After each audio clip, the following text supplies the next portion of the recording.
면서 오늘의 이슈 시작해 보겠습니다. 제가 며칠 전 중국이 1차적으로 비공식 루트를 통해서 삼성에 협력 요청을 했다가 거절당한 이슈를 전해드린 바 있죠. 그 이후에 중국은 한국에 대한 경제 협력 압박을 계속해서 이어가고 있습니다. 2차적으로 중국 리커창 총리가 중국의 권력 2인자죠. 삼성 시안 공장에 방문해서 기술 협력을 한 번 더 부탁한 바 있죠. 중국이라는 세계 경제 2위의 거대한 나라의 권력설 2위가 한국 정부를 방문한 것도 아니고 한국 정부를 그러니까 방문한 것도 아니고 일개 기업의 공장을 방문해서 부탁할 만큼 중국의 상황이 급박하다라는 것을 느낄 수 있습니다. 그 이후에 또 무슨 일이 있었죠? 중국과 협력한 회사에 대해서 100% 인수를 허용하는 정책을 발표하면서 뭐 현대차 이런 데를 유인하려는 그런 정책이었죠. 경제 개방에 속도를 내고 있습니다. 중국의 공산당을 중심으로 한 체제적 요인과 그동안의 철저한 폐쇄적인 정책에 일관된 그런 방향성을 생각하면 뭐 충격적인 뉴스다라고 보이죠.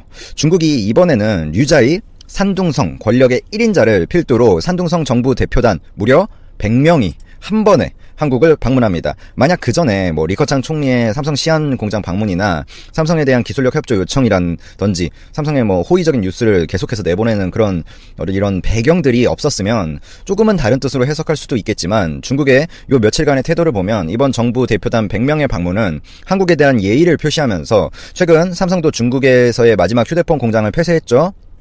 인도, 베트남의 이런 이전 속도를 내는 것처럼 대부분의 나라가 탈중국을 실현하고 있고 무역 분쟁 및 중국 내 보조금을 단계적 폐지를 함으로 인해서 바닥까지 떨어지고 있는 중국 경제에 대한 위기감의 표현으로 볼 수 있고 이번 대표단 100명의 파견을 통해서 한국에 소위 구걸을 하는 것이다. 뭐 좀 과격한 표현일 수 있지만 그게 정확한 표현입니다. 구걸을 하는 것이다 라고 볼 수 있습니다. 정확히는 12월 9일 서울 신라 호텔에서 한국과 산둥성의 경제통상협력 교류회라는 게 개최가 되는데 이게 일상적으로 개최되는 것도 아니고 우리나라가 중국에 협력을 요청해서 개최되는 것도 아닙니다. 명백히 공식적으로 중국 산둥성 정부가 정경련에 한국 기업과의 협력 자리를 제발 좀 한번 만들어 달라라고 요청하면서 이루어진 자리이기 때문에 그 의도가 중국의 의도가 명명백백하죠. 이는 시진핑의 최근 경제 개방에 대한 속도를 내는 맥락의 궤를 같이 하는 겁니다. 최근 중국은 미국의 거세지는 이런 무역 압박에 글로벌 기업들의 이 탈중국화 움직임이 거세지면서 애플을 필두로 한 뭐 닌텐도 같은 회사 대부분의 기업이 중국 내 생산 기지에 대한 이전 계획을 발표했거든요. 실제로 이미 이전한 회사들도 많고요. 이에 대해서 1차적으로 기업의 신속한 설립이나 세금 및 수수료 인하 등 뭐 행정 승인 간소화 이런 정책 등을 내놓고 그도 모자라서 그러니까 어떤 배려를 해주고 이런 정책적으로 투자를 유도하는 그런 것을 법제화 하는 것도 모자라서 세계를 이끄는 반도체 기업이 있는 한국을 잡아야 된다라는 생각에 적극적으로 러브콜을 한국에 보내기에 이른 거죠. 이렇게 일관되게 정부 고위급 관료가 시간차를 두고 계속해서 러브콜을 보낸다는 것은 시진핑의 뜻이다라고 볼 수밖에 없습니다. 일당 독재 체제 아래 아무리 뭐 중국 내에서 권력 2인자, 3인자, 뭐 4, 5인자라 하더라도 독자적으로 지 멋대로 한국과의 관계 개선을 위해서 나서기는 힘들죠. 또한 이번 삼성의 휴대폰 공장 철수를 두고도 어쨌든 자신들의 땅에 투자를 하는 것을 철회하는 거기 때문에 중국 입장에서 기분 좋을 리 없거든요. 자신들의 어떤 일자리에도 영향을 미칠 수가 있고 물론 ODM 방식으로 해가지고 그게 영향이 없긴 하긴 했지만 직접적인 투자를 하는 거랑 약간 궤가 다르거든요. 그거에 대해서 비판적으로 보도를 할 수도 있는데 품격 있는 퇴장이라면서 이례적인 평가를 쏟아냈죠. 그리고 현장에서도 제가 느끼는 바가 많은 게 실제로 최근 중국 상무부 국장급이 계속해서 중국 내 한국 회사들, 공장 등을 방문하면서 어려움은 없는지 지속적으로 묻고 있고 어려움에 대하여 한국 회사들이 말하면 빠른 피드백과 해결책 모색을 약속하고 있습니다. 또한 실제로 그 직원들이 그 상무부에서 상무부장급에게 어떻게 한국 기업들에게 도움을 주고 있는지 세세하게 보도를 한다고 하더라고요. 그게 다 어디로 가겠어요? 공산당으로 올라가겠죠. 과거 한국 기업이 투자를 하던 말던 오히려 제재만 가하고 방해만 하던 그래가지고 현대차 뭐 이런 매출 같은 게 폭락했었잖아요. 그렇게 아주 안 좋은 태도로 물론 뭐 사드에 대한 어떤 제재의 명분도 있었지만 어쨌든 전체적인 궤가 한국에 대해서 굉장히 배척하고 공장을 쫓아내고 기술만 빼가려고 그러고 그런 태도를 일관하던 중국 정부에 그때는 뭐 배부른 시절이었죠. 중국이 그때의 태도와는 확연하게 달라진 모습입니다. 자, 결국 그럼 중국이 이렇게까지 몸을 낮추는 속뜻에 대해서 생각을 해보면 물론 미국의 압박에 의한 경제 개방이라는 측면도 명분으로서 존재하지만 결국 중국이 원하는 것은 자신들의 힘으로 지금 메이드 인 차이나 2025에서 제시했던 반도체 자금률도 턱없이 부족하고 채울 수도 없는 상황이고, 현실적으로 중국 내에서의 삼성이나 현대차나 물론 LG 디스플레이 정도의 투자가 있긴 하지만 전체적인 세계적인 중국 내에서의 투자도 줄어들고 있기 때문에 한국의 반도체 기술이나 공장을 중국으로 이전해 달라 라는 내용이 줄을 이룰 것입니다. 결국 중국은 6% 경제 성장률이 깨지기 시작하면서 미국과 싸우기 위해서 한국의 절대적인 반도체 기술 수준을 필요로 하며, 우리는 이에 대해 분명히 기술 유출에 대한 철저한 보완책 없이 이번 기회를 중국 시장 점유율 확보만을 그런 달콤한 어떤 꿀만을 목적으로 두고 움직여서는 안 된다라고 생각을 합니다. 즉, 물론 중국 시장 진출을 하고 저희가 과실을 먹어야겠죠. 중국이라는 거대 시장을 완전히 포기해서는 안 된다고 생각합니다. 하지만 거기에만 너무 치중한 나머지 과거의 실수를 되풀이하면 중국 소비 시장도 차지하지 못하고 기술만 뺏기는 과거의 결과를 초래할 수도 있다라고 생각을 합니다. 무작정 두려워만 하고 과실을 놓치는 것도 바보라고 볼 수 있지만, 공정한 경쟁이라는 가치에 대해 확실한 법적인 체계가 정비된 뒤에 중국과의 협력을 만약에라도 한다면 하더라도 결코 늦지 않다라고 판단을 합니다. 지금 칼은 한국에게 있다라고 개인적으로 생각을 합니다.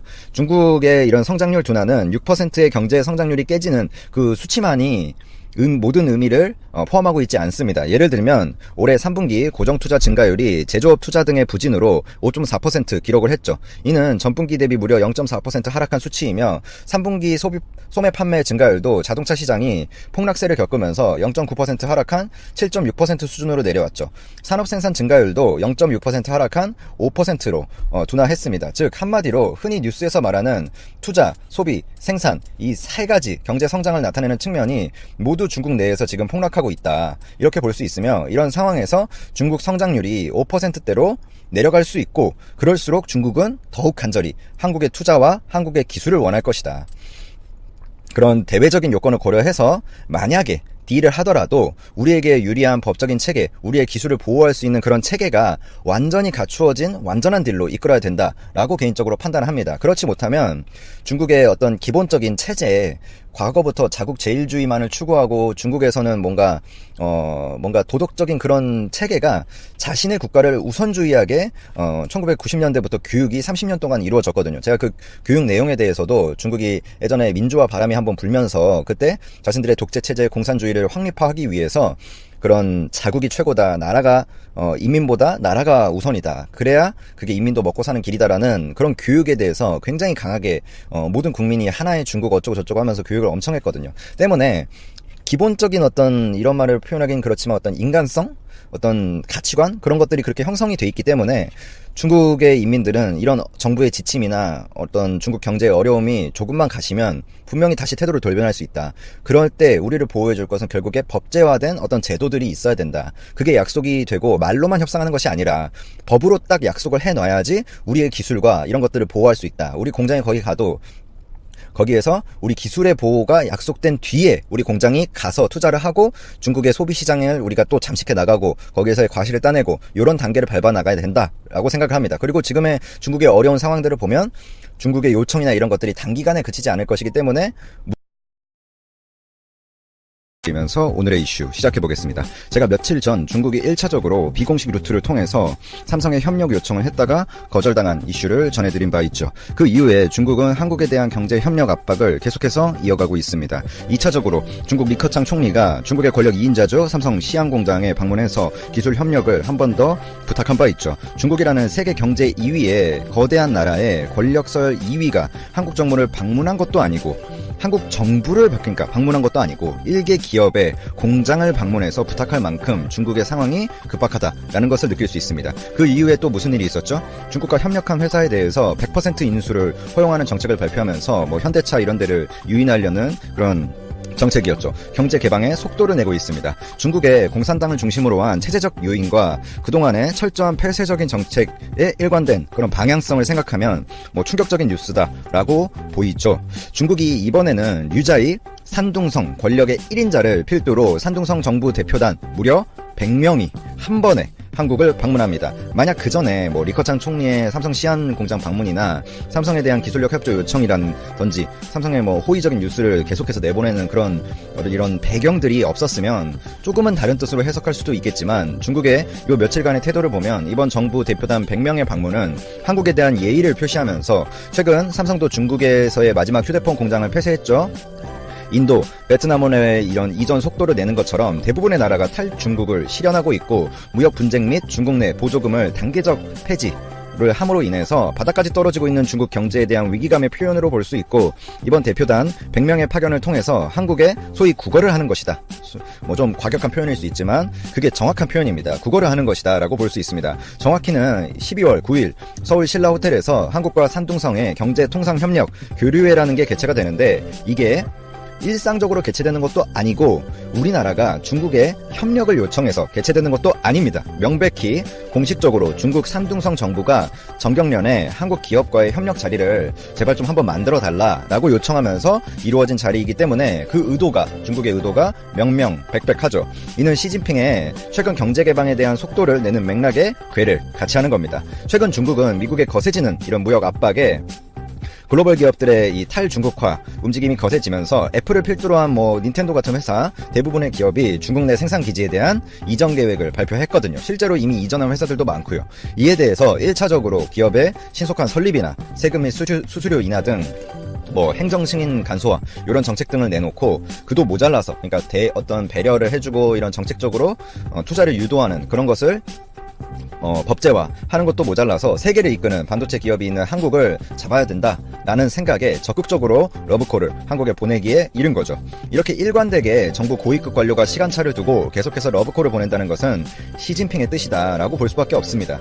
일당 독재 체제 아래 아무리 중국 내에서 권력 2인자, 3인자, 4, 5인자라 하더라도 독자적으로 지 멋대로 한국과의 관계 개선을 위해서 나서기는 힘들죠. 또한 이번 삼성의 휴대폰 공장 철수를 두고도 어쨌든 자신들의 땅에 투자를 하는 것을 철회하는 거기 때문에 중국 입장에서 기분 좋을 리 없거든요.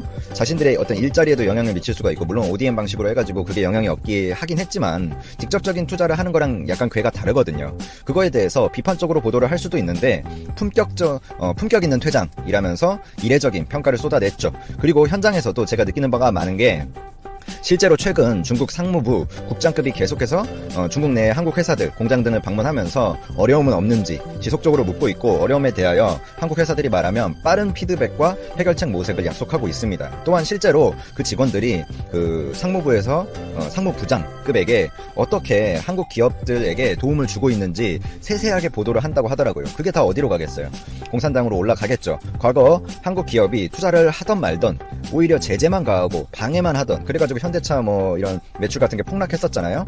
그렇게 아주 안 좋은 태도로 물론 사드에 대한 어떤 제재의 명분도 있었지만 어쨌든 전체적인 궤가 한국에 대해서 굉장히 배척하고 공장을 쫓아내고 기술만 빼가려고 그러고 그런 태도를 일관하던 중국 정부에 그때는 배부른 시절이었죠. 중국이 그때의 태도와는 확연하게 달라진 모습입니다. 자, 결국 그럼 중국이 이렇게까지 몸을 낮추는 속뜻에 대해서 생각을 해보면 물론 미국의 압박에 의한 경제 개방이라는 측면도 명분으로서 존재하지만 결국 중국이 원하는 것은 자신들의 힘으로 지금 메이드 인 차이나 2025에서 제시했던 반도체 자금률도 턱없이 부족하고 채울 수도 없는 상황이고 현실적으로 중국 내에서의 삼성이나 현대차나 물론 LG 디스플레이 정도의 투자가 있긴 하지만 전체적인 세계적인 중국 내에서의 투자도 줄어들고 있기 때문에 한국의 반도체 기술이나 공장을 중국으로 이전해 달라 라는 내용이 줄을 이룰 것입니다. 결국 중국은 6% 경제 성장률이 깨지기 시작하면서 미국과 싸우기 위해서 한국의 절대적인 반도체 기술 수준을 필요로 하며 우리는 이에 대해 분명히 기술 유출에 대한 철저한 보완책 없이 이번 기회를 중국 시장 점유율 확보만을 그런 달콤한 어떤 꿀만을 목적으로 두고 움직여서는 안 된다라고 생각을 합니다. 즉 물론 중국 시장 진출을 하고 저희가 과실을 먹어야겠죠. 중국이라는 거대 시장을 완전히 포기해서는 안 된다고 생각합니다. 하지만 거기에만 너무 치중한 나머지 과거의 실수를 되풀이하면 중국 소비 시장도 차지하지 못하고 기술만 뺏기는 과거의 결과를 초래할 수도 있다라고 생각을 합니다. 무작정 두려워만 하고 과실을 놓치는 것도 바보라고 볼 수 있지만 공정한 경쟁이라는 가치에 대해 확실한 법적인 체계가 정비된 뒤에 중국과의 협력을 만약에라도 한다면 하더라도 결코 늦지 않다라고 판단을 합니다. 지금 칼은 한국에게 있다라고 개인적으로 생각을 합니다.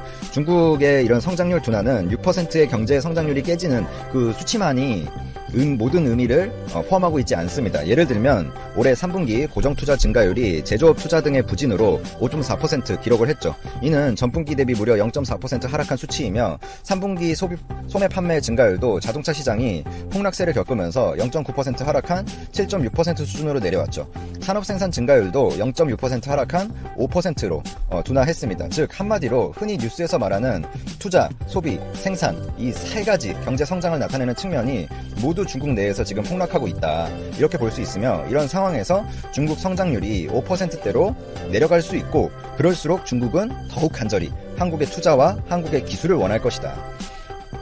그런 대외적인 요건을 고려해서 만약에 딜을 하더라도 우리에게 유리한 법적인 체계, 우리의 기술을 보호할 수 있는 그런 체계가 완전히 갖추어진 완전한 딜로 이끌어야 된다라고 개인적으로 판단합니다. 그렇지 못하면 중국의 어떤 기본적인 체제에 과거부터 자국 제일주의만을 추구하고 중국에서는 뭔가 도덕적인 그런 체계가 자신의 국가를 우선주의하게 1990년대부터 교육이 30년 동안 이루어졌거든요. 제가 그 교육 내용에 대해서도 중국이 예전에 민주화 바람이 한번 불면서 그때 자신들의 독재체제의 공산주의를 확립화하기 위해서 그런 자국이 최고다, 나라가 이민보다 나라가 우선이다, 그래야 그게 이민도 먹고 사는 길이다라는 그런 교육에 대해서 굉장히 강하게 모든 국민이 하나의 중국 어쩌고 저쩌고 하면서 교육을 엄청 했거든요. 때문에 기본적인 어떤 이런 말을 표현하기는 그렇지만 어떤 인간성? 어떤 가치관? 그런 것들이 그렇게 형성이 돼 있기 때문에 중국의 인민들은 이런 정부의 지침이나 어떤 중국 경제의 어려움이 조금만 가시면 분명히 다시 태도를 돌변할 수 있다.